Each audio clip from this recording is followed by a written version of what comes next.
Students, I am Surendra sir and you are watching me on Surendra Classes. Students, आज के इस video lecture में हम लोग कक्षा 12 का पोएट्री का रेफरेंस, कंटेक्स्ट और एक्सप्लेनेशन कैसे लिखा जाता है का डिस्कस करने वाले हैं। स्टूडेंट्स, पोएम को समझ लेना बहुत बड़ी बात नहीं होती है। एग्जामिनेशन में जब उस पोएम का एक स्टेंजा हमें मिल जाता है और जब उस स्टेंजा का रेफरेंस, कंटेक्स्ट और एक्सप्लेनेशन लिखने की बात आती है तो वहाँ थोड़ी सी समस्या हो जाती है।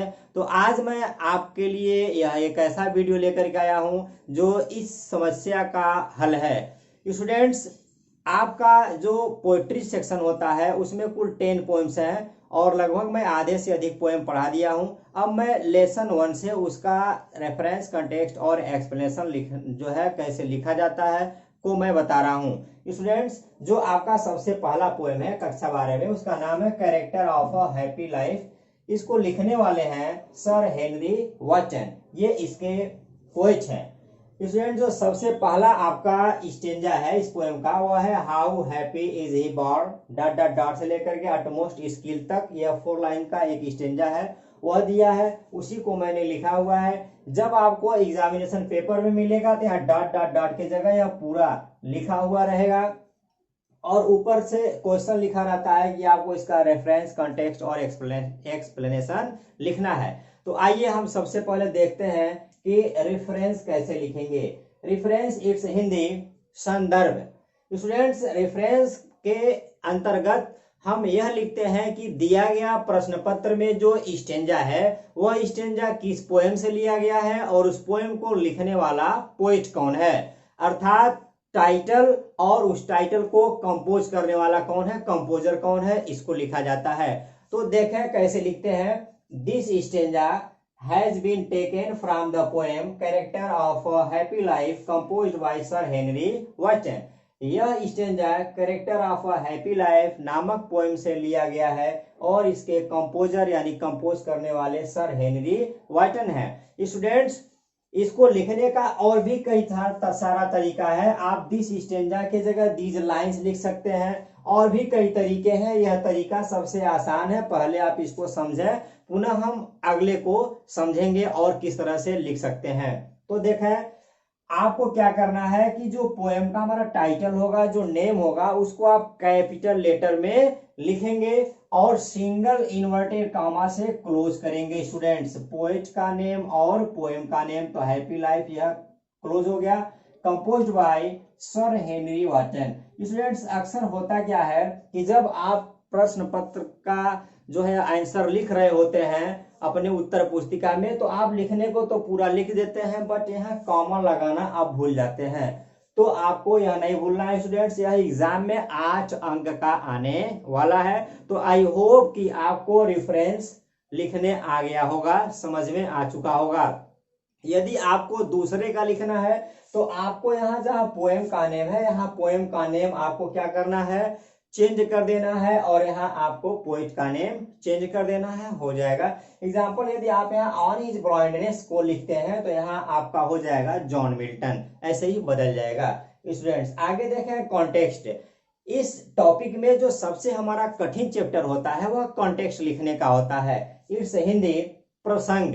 कॉन्टेक्स्ट में हम वो चीजें लिखते हैं जो उस दिए गए स्टेंजा के बारे में बताता है, अर्थात स्टेंजा किसके बारे में लिखा गया है उसका 1 से 2, 3 लाइन हम लिख देंगे, वह हमारा कॉन्टेक्स्ट हो जाता है। एक तरीका इसका लिखने का और है कि यदि जिस स्टेंजा का, जिस पैसेज का आप कॉन्टेक्स्ट लिख रहे हैं उसके ऊपर वाले पैसेज में कौन सी बात को बताया गया है, क्या लिखा गया है, उसका आप 1 लाइन अगर लिख देंगे तो वह भी आपका कॉन्टेक्स्ट हो जाएगा। तो आइए इसका देखते हैं context. In this opening stanza, इस ओपनिंग स्टेंजा में, ओपनिंग में प्रथम स्टेंजा में द पोएट कवि डिस्क्राइब्स, वर्णन करता है, द क्वालिटीज, गुणों को, ऑफ का, अ हैप्पी मैन, एक प्रसन्न व्यक्ति या एक प्रसन्न चित्त व्यक्ति के गुणों का वर्णन कवि इस स्टेंजा में करता है। स्टूडेंट्स, ओपनिंग का मतलब होता है पहला। ये जो हमारा हाउ हैप्पी से लेकर के लिखा है ये हमारा सबसे पहला स्टेंजा है। वह स्टेंजा है how happy is he born और taught that serveth not another's will whose armor is his honest thought and simple truth his best utmost skill। ये जो है आपका लाइन है। तो उस लाइन में, उस स्टेंजा में कवि यह बताता है कि एक जो प्रसन्नचित्त व्यक्ति है उसके गुणों का जिक्र करता है। तो स्टूडेंट्स, यह जो कॉन्टेक्स्ट है इस पोएम में, जो और भी स्टेंजा है उनमें आप लिख देंगे तो आपका काम चल जाएगा। स्टूडेंट्स, वहां आपको बस ओपनिंग हटा देना है और इन दिस स्टेंजा से लेकर के यहां तक आप लिख देंगे। जो है इस पोएम में कैरेक्टर ऑफ हैप्पी लाइफ में किसी भी स्टेंजा का कॉन्टेक्स्ट लिखना है तो आप यही लिखिएगा। आगे देखा है एक्सप्लेनेशन, इसका व्याख्या मैं आपको शुरू में ही बताया हूं। How happy is he born not taught that serveth not another's will whose armour is his honest thought and simple truth his utmost skill. इस जो है स्टेंजा में कवि यह बताता है कि जन्म या शिक्षा से वह इंसान कितना प्रसन्न होता है जो इंसान किसी दूसरे इंसान के कहने पर उसके अनुसार कार्य को नहीं करता है, और ईमानदारी का विचार ही उसका सुरक्षा कवच होता है और सरल सत्य ही उसकी सर्वोत्तम योग्यता होती है। तो ये इस स्टेंजा का हिंदी रूपांतर है और इसी स्टेंजा का आपको एक्सप्लेनेशन लिखना है अर्थात व्याख्या लिखना है। तो जो मैं अभी आपको हिंदी में बोला उसी को आपको इंग्लिश में अगर कन्वर्ट कर देंगे तो यह आपका एक्सप्लेनेशन अर्थात व्याख्या हो जाएगा। आइए स्टूडेंट्स देखते हैं, यहां से लेकर के यहां तक जो स्टेंजा है, जो लाइन्स हैं, उन लाइनों का व्याख्या अर्थात कवि कहा क्या है। द पोएट सेज, कवि कहता है, दैट की अ हैप्पी मैन, एक प्रसन्नचित्त व्यक्ति, इज इंडिपेंडेंट, वह आत्मनिर्भर होता है, वह किसी के ऊपर निर्भर नहीं होता है। आगे बताता है, ही हैज दिस क्वालिटी, उसके पास यह गुण होता है, बाय बर्थ, या तो जन्म से, और अथवा he has been taught to have it, या हैव का मतलब स्टूडेंट्स होगा रखना या होना, या तो उसके पास ये गुण जन्म से होते हैं या वह व्यक्ति को सिखाया गया होता है कि इसको हम कैसे होल्ड करेंगे, रखेंगे। ही डज नॉट यानी doesn't work according to the will of others, यहाँ विल का मतलब स्टूडेंट्स हमारा होगा इच्छा। वह व्यक्ति किसी दूसरे व्यक्ति के इच्छाओं के अनुरूप किसी दूसरे व्यक्ति के कहने पर कार्य नहीं करता है। He is master of himself, वह स्वयं का मालिक होता है। And he works according to the voice of his inner soul, उसकी अंतरात्मा उससे जैसा करने को कहती है उस तरह का कार्य वह करता है। आगे देखें, he is an honest man, वह एक ईमानदार व्यक्ति होता है। सो इसलिए ही डज नॉट नीड, उसे जरूरत नहीं होती है, एनी वेपन, किसी हथियार की, फॉर हिज प्रोटेक्शन, अपने सुरक्षा के लिए, अपने रक्षा के लिए जो है उसे अन्य किसी हथियार की जरूरत नहीं होती है। वह जानता है कि मैं सत्य बोलने वाला आदमी हूं, तो मैं जब किसी का बुरा नहीं सोचा हूं, मैंने किसी का बुरा नहीं किया है, तो भला दूसरा व्यक्ति सेकेंड पर्सन मेरा बुरा क्यों सोचेगा, मेरे बारे में जो है इस तरह की बातें क्यों करेगा।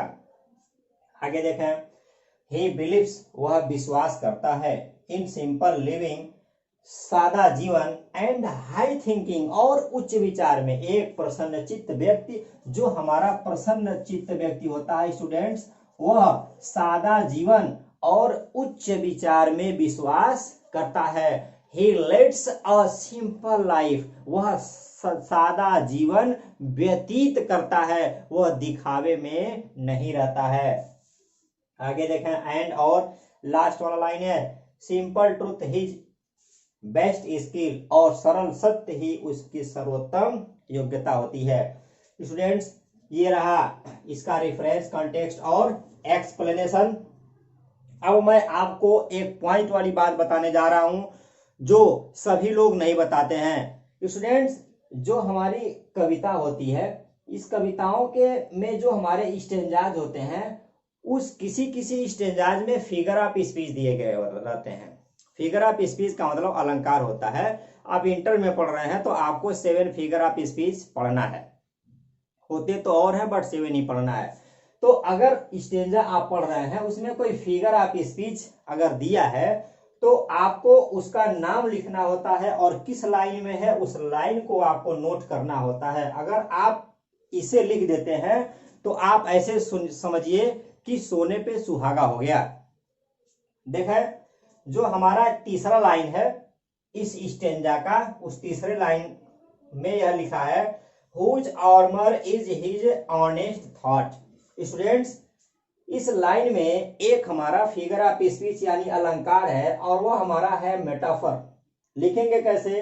There is a beautiful use of metaphor in the line. इन लाइनों में मेटाफर का एक सुंदर प्रयोग किया गया है। कवि ने इस स्टेंजा की रोचकता को बढ़ाने के लिए, इसको और सुंदर बनाने के लिए, बेहतर बनाने के लिए, भाषा को और बेहतर बनाने के लिए एक अलंकार का यूज किया है जिसका नाम है मेटाफर। स्टूडेंट्स, कल या परसों से जो वीडियो आपको मिलेगा वो फिगर ऑफ स्पीच का होगा। डीपली मैंने उस पर पढ़ाया है। अगर आप उसको पढ़ेंगे तो एग्जाम में 4 मार्क्स का आता है, वह भी आपका क्लियर हो जाएगा।